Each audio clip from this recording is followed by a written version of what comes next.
Let's solve a problem. With a mass of 55 kg, a surface area of 14 meters squared, and a specific heat of 0.50 kJ per kilogram degrees Celsius, a metallic airfoil has an elliptical cross-section. Along its 3-meter long side, the airfoil experiences airflow at 1 atmospheric, 25 degrees Celsius and 10 meters per second. Within 3 minutes of cooling, the airfoil's average temperature is seen to fall from 170 degrees Celsius to 160 degrees Celsius. Calculate the average friction coefficient of the airfoil surface using the analogy between momentum, heat transfer, and the assumption of that the airfoil surface temperature is equal to its average temperature.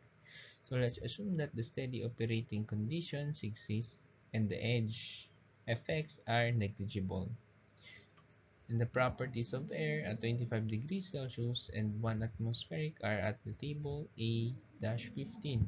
So we have the given, we have density is equal to 1.184 kilogram per cubic meter.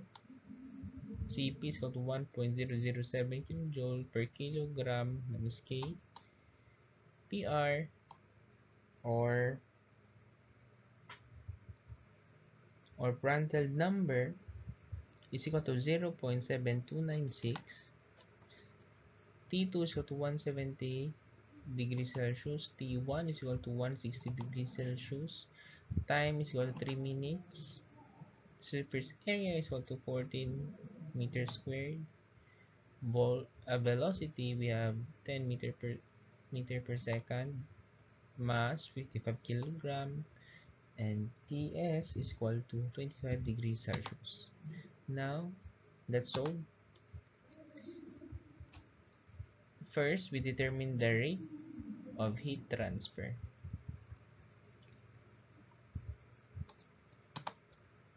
Then, let's plug in the values. We have 55 kilogram times 500 joule per kilogram minus K times 170 minus 160 degrees Celsius over 3 minutes times 60 seconds over 1 minute.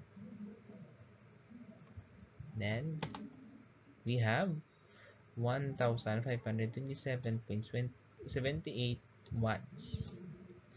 Now the surface. Okay.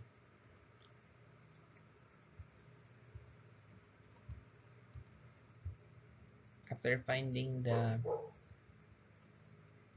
rate of heat transfer, we will solve for the average heat transfer coefficient. This is the formula we are finding for H. So we derive it and we have this. Now let's plug in the values. 1527.78 watts over 14 meters squared times 165 minus 25 degrees Celsius.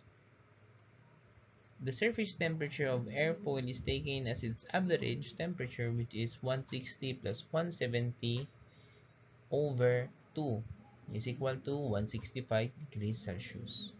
And the answer will be 0.78 watts per meter squared degrees Celsius. Now, the average friction coefficient of the airfoil is determined from the modified Reynolds analogy.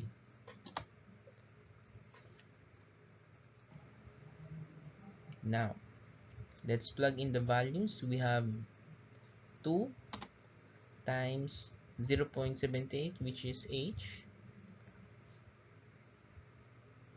times 0.7296, which is the PR, raised to 2 over 3 per 1.184 kilogram per cubic meter times 10 meter per second, which is the velocity, times 1007 joules per kilogram minus Kelvin. And we have the CF 1.06 times 10 to the power of negative 4